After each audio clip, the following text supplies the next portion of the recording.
வந்திருக்கு. இந்த விஜய் என்னங்க தப்பு பண்ணா? தன்னை நேசிச்ச தன்னுடைய மக்களுக்காக அரசியலுக்கு வந்தா அது ஒரு தப்பா?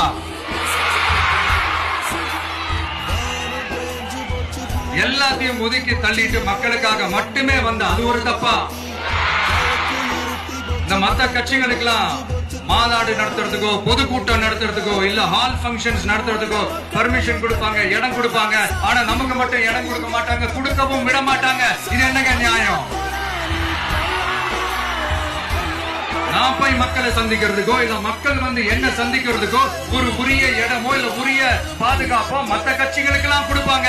ஆனா எனக்கு கொடுக்க மாட்டாங்க, கொடுக்கவும் விட மாட்டாங்க. இது என்னங்க நியாயம்? இந்த SOPs சொல்லுவாங்க, அதனுடைய ஃபுல் ஃபார்ம் வந்து ஸ்டாண்டர்ட் ஆபரேட்டிங் ப்ரொசீஜர். ஆனா எனக்கு மட்டும் அது ஸ்டாலின் சார் ஆபரேட்டிங் ப்ரொசீஜர். இது என்னங்க நியாயம்? இந்த விஜய் உண்மையானவன்றது உங்க எல்லாருக்குமே தெரியும். நமக்கு எதிராக சதி செய்யறது யாரு, நமக்கு எதிராக சூழ்ச்சி செய்யறது யாரு, நமக்கு எதிராக பழி போடுறது யாரு, யாரெல்லாம் ஒன்னா சேர்ந்து இதெல்லாம் செய்யறாங்கன்றது உங்க எல்லாருக்குமே நல்லா தெரியும். அதனால என்னோட சொந்தங்களாகிய உங்ககிட்ட வந்து நான் நீதி கேட்காம யாருக்கிட்ட தான் போய் கேட்பேன்?